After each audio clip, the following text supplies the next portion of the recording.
right, welcome everybody. We're here with our December 9th update for North Tonawanda City Schools. And we have a few things happening. All right. So, first thing is we've been closing buildings as needed. And while we don't have hundreds of cases, which is a very good thing with COVID, what happens is when we get a COVID case, we have to do the tracing. And then anyone who is designated or deemed to be in close contact with the person who was known and has a positive test result then quarantines for 14 days. So it quickly spreads to children and staff members in buildings, and what we're seeing are these clusters. And while it might sound like it would be simple just to quarantine the cluster, in our hybrid model, that's very difficult because kids are still coming who wouldn't be in that cluster on, like, say, Monday, Tuesday if it was a Thursday, Friday kid. So what we've been doing, and it seems to have worked when we start getting a lot of calls and cases and quarantining to be safe, that we follow the 14 days that the Department of Health recommends for quarantining. We did this at the middle school, and the cases dropped right down, and they're back in session. The high school went through a little cluster, and they are in remote, and we'll be starting back Monday the 14th, and the calls from the high school as far as positive cases has stopped. So that's where we're at. Most recently, we had a cluster starting to form that hit multiple grade levels at NTI, our intermediate building. So we put them into full remote to stop the spread and the quarantining there. And that would have brought them back right around the 22nd or 23rd, and the holiday recess really starts the 23rd, even though it's on the calendar it's the 24th, because the 23rd is a remote Wednesday. So in that case, they'll be out until the 4th. But remember that during the Christmas recess, there will be no remote learning or hybrid learning during that week. It's a time off. So what becomes important then for parents is that you help with your students to get them into a schedule and following the schedule that the teachers are posting as far as remote learning and teaching while we go into remote. It's been positive feedback for the most part, but we do realize in the younger grade levels that's going to be harder because you might have to have daycare or other things for kids if we were to close and go remote, and they're not home alone where they can get on the computer that way. So that's very important. And the children at especially the secondary level, and when we do go remote, it's key that they log in to their classes and follow their schedule as posted in Schoology by their teacher, because learning is continuing. And I know I hear from some of the high school teachers that they're a little bit concerned about the attendance of students at their classes, where they're not logging in and participating in the live streaming that's going on. So you want to really take the time and the effort to set a schedule and talk to them about the importance for that. The other thing is that if we close a building, lunches are still provided at our two places, which are Spruce and the high school. There are free lunches and breakfasts given out on every Monday and Wednesday, which will get you a week's worth of food. And you're welcome to go and get those lunches when we're in hybrid and you're not in school, or if a building should close and be put into remote. Those lunches are available. So please take advantage of that. They're free because the state made that designation. So they're good for everyone 18 and younger. I talked a little bit about how we decided on NTI with the remote. We have it's been different in each building.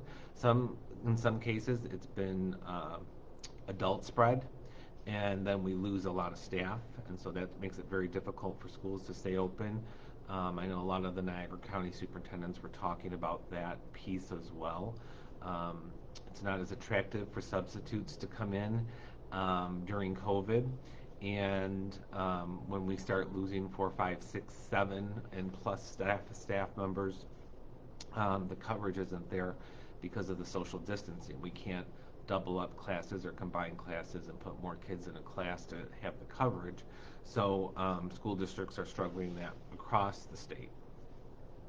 So that's a lot of that goes into the decision making. The other piece of it is when it's student spread, and we get the cases from student spread, when they're in multiple classes together, or in our lower grade levels, K6, they're in a building, in a room all day, and the Department of Health looks at a combined 60 minutes in a day for possible contamination. So that knocks out the teacher right away, and then everyone in that cohort. So it does spread quite quickly, even though there's maybe not a lot of positive cases that come out of the one. The quarantining that's required by the state is what does us in. The governor I was listening to him right before I started at 2. He was still on and finishing up, and talking a lot about the vaccines. He's worried because about 50% of the population in New York State is saying they won't take the vaccine. And the only way the vaccine will be effective is if a area and a community and a population of 75% or more gets vaccinated. That's obviously they probably want 100%, but they say it's effective if 75% of the population takes it. So there's a little bit of worry that even though the vaccine is right around the corner, people won't take it. They won't want to be the first to take it, and that's going to drag out this hybrid learning, remote learning, and the things that we're stuck with for a longer period of time. The other piece is how they're distributing it is going to be by group. So obviously, nursing homes, healthcare workers, and first responders will be the only ones who can get the vaccine when it first comes out, hopefully next month. And then they move into other categories and groups for taking it. But general public is still probably one of the groups that won't start till spring. So that means while possibly educators and teachers would be in a group to get the vaccine in, say, the second or third round, the students necessarily don't qualify for it until maybe round 5 or 6. So that's a concern too for parents and educators to worry about. So we have to worry about that. The other thing that was a game changer about 2 weeks ago, and he's not changed it again, is that in March when this started and all through the summer, and when we submitted our reopening plans in September, it was always based on the COVID infection rate, positive rate. So we hear a lot about we're 4%, 5%, 8%, all these things. And then he was making zones to close them down when they got over a certain percent. Well, he's not following that now. He's going by hospital bed capacity in a region.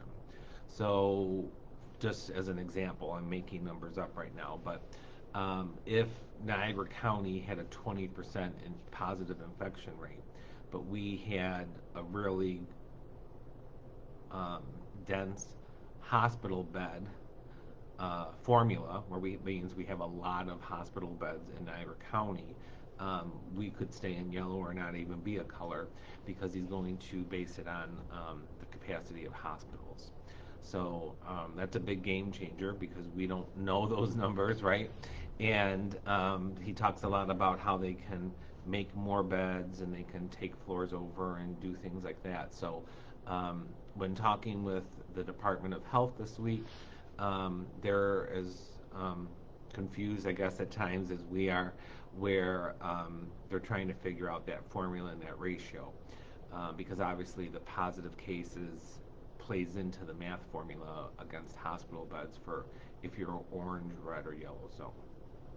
The good news, though, is that he changed the ruling for schools. So if you're in a color zone, you can test out of it to stay open. When we were in yellow, we were under the old rules, and we did get our 20%, and we tested, and we were under the county average, so we were allowed to stay open. You do that once in yellow, and so long as you were low, you're good. In orange and red, it seems like it's a monthly requirement that you would need testing done monthly of 20% of your population in orange and 30% of your population that attends school if you're in red.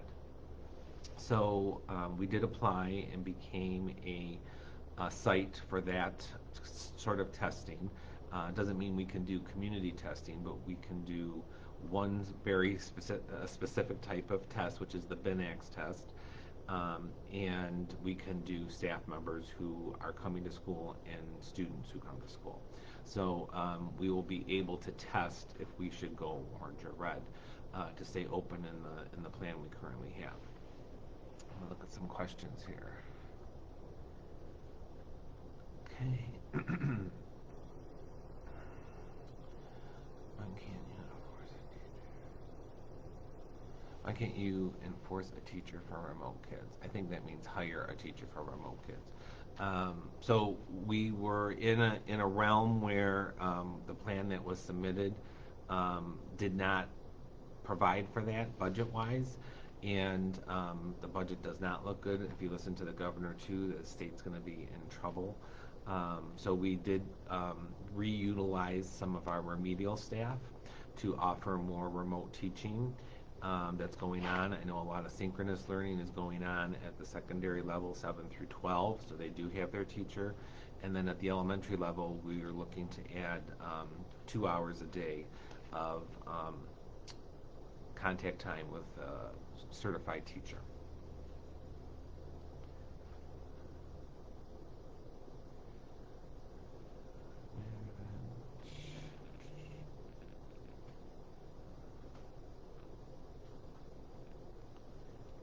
Why aren't the fully remote students grades K through 3 provided a schedule for remote teacher on a daily basis? A half hour of learning a day is not enough. Maybe more. So in some of the elementary buildings, we developed the plan, which did require hiring a few extra staff members, and no surprise, it's been hard to get people to take those jobs. So we're working with the current staff who already see students when they're in person, and so we're working to get to that time. But the plan would be to have 30 to 40 minutes, depending on the grade level, K3 with a current staff member in remedial, and then hiring the other person for the daily check-in and review with students from the teacher's work, so that it should be close to that. I see kind of both on here as far as comments already, that expecting a kindergarten first grader to sit in front of a tablet for 4 hours is too long. So we are looking at 30 to 40 minute at the K1, 2 level, but we are working our way up to 40 and 60 minutes as well. Thank you. I've been finding this since October. Is this high on? Is the high on track? So I think, is the high school on track to go back to hybrid next week? Yes. Monday the 14th, the high school returns to hybrid instruction. It is not going on. That's the problem. Yes. Tabitha, we've talked before, and I know you're on every week, and I appreciate that. The 7 through 12 is making adjustments as well, so you should see that. I know you were in favor of shutting down remote because then they were on, more with the kids, but we're working towards that.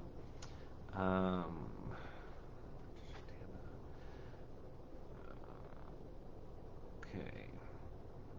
We started with one virtual class a week, and it hasn't improved much. So Heather, if you can tell me what grade level that is, I'm assuming it's through the K6. The Ohio, Spruce, and Drake are all working on offering times and schedules out through, and you should see that through the Seesaw app. I believe the principals were pushing out the schedule so that you know the additional times that are available by grade level.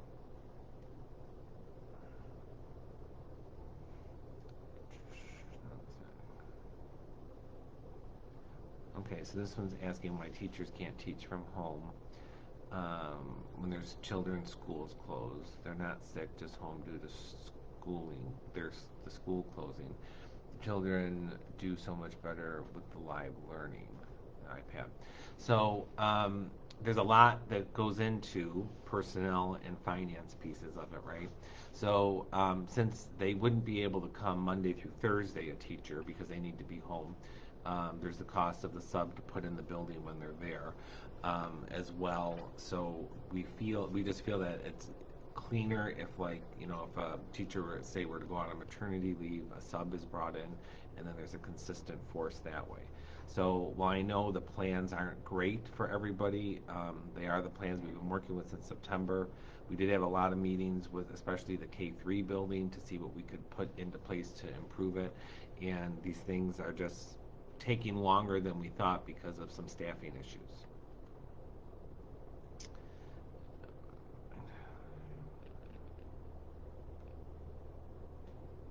Okay. Good afternoon. Drake has done it. It's appreciated. 20 minutes is the maximum amount of time required for an effective presentation. People's attention begin to wander after this amount of time. I might not disagree with you on that, having sitting through a lot of presentations in my life. But for educational purposes, each class, if you're at secondary, they're going to be probably new instruction of 20 to 30 minutes and then some time to work on it and ask questions. But if they were in school, there's a lot of time to stop and work and go back, and so they're trying to mimic that in an online version. I have been asking for even a 10-minute video. Yes. So I know that the middle school is working on that with you, because that seems to be the issue that you're having specifically there. And they continue to reach out and try. I don't know if we'll ever have enough to offer you, but I know that they don't give up and they keep trying to work on it. Will any of the NT schools be going to full remote? So that's a kind of a strange question, because yes, we have gone remote. We've been going remote when needed because of COVID cases and the tracing. We hope not to be remote more than 14 days, which is what's recommended by the DOH, and then we reopened. So the middle school went remote and is back now.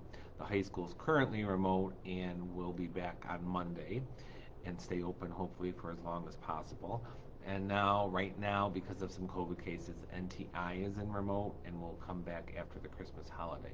Remember, everybody has the December 24th through the January 3rd winter recess scheduled. So that will be time for you to hopefully get away from all this, spend time with family safely, wearing our masks and enjoying some holiday cheer, and then get back to it right away on Monday, January 4th.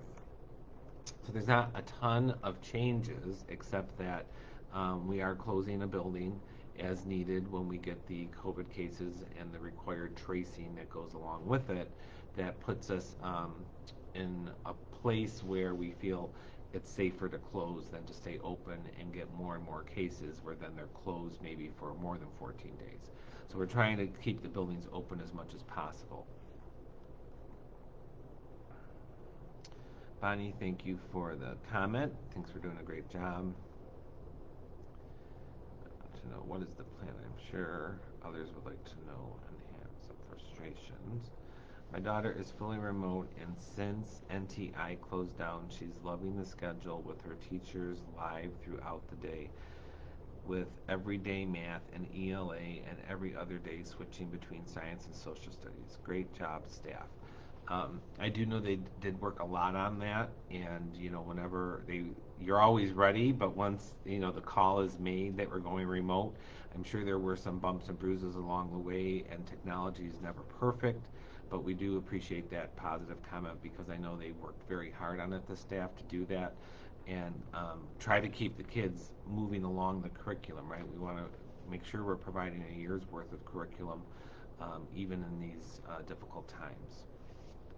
So when NTI closed this week, I did send a reminder to the K-3 principals to have a meeting and talk with their staff in case the need should arise there. Again, now we're talking about a lot younger student. who are newer to technology and that, and sometimes that makes it easier. But I think people forget that everybody was thrown into a tailspin with this, and everyone had to learn the new technology, not only students and parents, but staff as well. So it is a complete different way to provide education. Nothing replaces being here in person, and that is our goal, to strive to do that. That's why we applied and were approved to be a testing center, so we can stay open in these difficult times. But I do know that um, it, you'll see there are districts now who've been closed for a while. It was on the news today, Kenton and Tonawanda, some of our close neighbors who've been closed under orange, who are starting the testing process to kind of reopen back up to their hybrid model. So we've at least been lucky enough in North Tonawanda that we didn't have to close for a month or two straight like they did, and then get approval for testing and get the tests in and all that stuff. We were prepared for that, and we started testing right away, so there was no interruption in our schedule.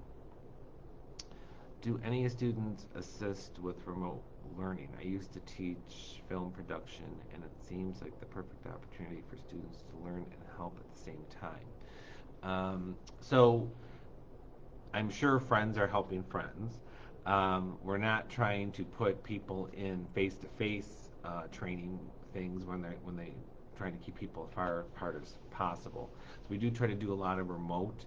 I know if you are stuck, though, that there are people at the high school that can help you through that. They do make phone calls. They do those types of processes to help you work through the problem you're having on the technology end of it.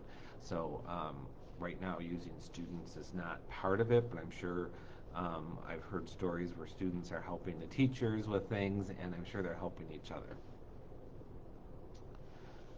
The Team O'Ryan at the middle school is amazing. Shout out to those amazing teachers. Um, no, it's not. He addressed your question. We're not happy with his. Yeah, okay, wait a minute. No, it's not. He addressed your questions. You're not happy with his answer. Ended on so. Okay, so that's people yelling at each other. We don't want to get into that because everybody's takes this on differently, right? So a big word that I use is perspective. Okay, so we're all here right now, but we all got here a different way, and we all have different um, perspectives on the situation. So I have to look at the whole district. The teacher's looking at her class, right? Parents are looking at their work schedule and how to get kids on when it's kind of chaotic, especially if you have 2 or 3 kids in the house. So um, any question is fine. I can't give you the answer you want all the time because we have to run it like a business as well, and that's where it gets difficult. But I don't want parents on this feed to kind of go back and forth at it with each other. There's enough of that in the world, and we don't need to do that. So we work with everybody, and I can't get into specifics, but I take phone calls all the time. We work out answers and problems, and we try to make it the best it can be in this situation. The NTI closure calls did not go to all parents. Luckily, my husband got a call. I did not. Yeah, so we do get calls after every, global call that someone says, my friend got it, I didn't get it, all these things happen. So the best thing to do is to let the school know, make sure they have your right contact number. I know in the day of cell phones, people are changing numbers and plans sometimes, and it's not updated, so that's one reason. The other reason is that it's a computer system with over probably 5,000 people in it, and it syncs at night. So when we do registration, we put everything into a form. At night, the computers do their work, and it sends it to the school, and it sends it to the Global Connect system, and it sends it to where it needs to go. So sometimes there's a glitch on our end with those 6,000 databases and who you want to have contacted. But if you know that a call went out and you didn't, like in this case where your husband got it but you didn't, I would take the time to call the school, let them know that, and then we can do the research on our end so that we fix it and we update it. If you are listening and you think you've changed your phone since your children have started school and you haven't told the school, that's very important. That's a big way to get a message out quickly, and we do use that. So we probably this year, because we use it more, right, with COVID, um, get at least 10 to 15 calls. Some of them are even staff if they're in multiple buildings where it didn't sync them to both buildings.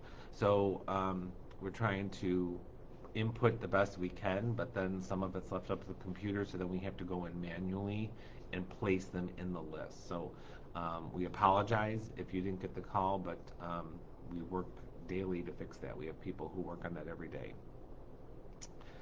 Team Phoenix is also very good at the middle school. NTI is doing great. Shout out all the teachers I had in high school during 2001 through 2007 at North Tonawanda High School. All the staff, and stay safe. Yes, yes. So let's not. She's advocating for a student. Every student is different. Every teacher is different. Every parent's different, and that's where the word perspective comes in, right? So let us work with that. It's our problem to deal with, and it's our job to educate. So we will reach out to her, and we will do the best we can under the circumstances we have. Thank you for everything you're doing for our kids, and thank you for these video updates. Sadly, though, I feel like sometimes the video update doesn't give you a lot of good news or new news, but I don't have really an inside track. I do talk to the Department of Health, but as far as it comes to the governor's rulings, I watch it on TV like everybody else and get the updates from him, as it's happening. We don't get those ahead of time. So um, I hope that everybody stays safe. We have a couple weeks until the holiday, and nobody wants to be quarantined over the holiday or be sick. So please wear your mask, wash your hands. I know it's hard, and everyone wants to do the typical holiday stuff, but we're almost to the vaccine time, which hopefully will put an end to this and we can get back to normal. So stay safe, and I will be back next week. Also next week on the 16th, which is Wednesday the 16th, will be 2 video lives. I have one at 2 o'clock as usual, and then after the board policy meeting about 7:30 p.m., I'll be back on for families in the evening who have questions and need them answered. But in the meantime, we encourage you not to wait and don't fester over something. Reach out, leave a message. Remember that we're dealing with a staff who gets sick and has to quarantine as well. So I do get calls sometimes that say, I called the high school this morning and now I'm calling you a half hour later because they didn't call me back. That's not a reasonable expectation. There could be meetings, they could be out for the day, but obviously if you need a quick answer, it's always fine to call over to the ad building and we'll try and get you the help you need. I always make a rule with everybody to try and get back within 24 hours. So, but if it is an emergency, just I guess then in that case keep calling till you get a live person. But please be patient.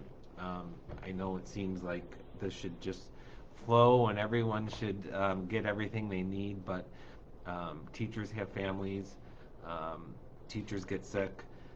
We have a lot of things going on. We have, custodians and bus drivers that we have to watch, and they get quarantined, and so we're doubling up bus routes, and we're trying to move things around to keep the buildings clean, safe, staffed, and provide a quality education. I know a lot of you understand that, but a lot of that is out of our control because of what the new guidelines and rules are. So stay safe, and I will be back next Wednesday twice at 2 o'clock and about 7:30 at night on December 16th. Thank you and have a good day.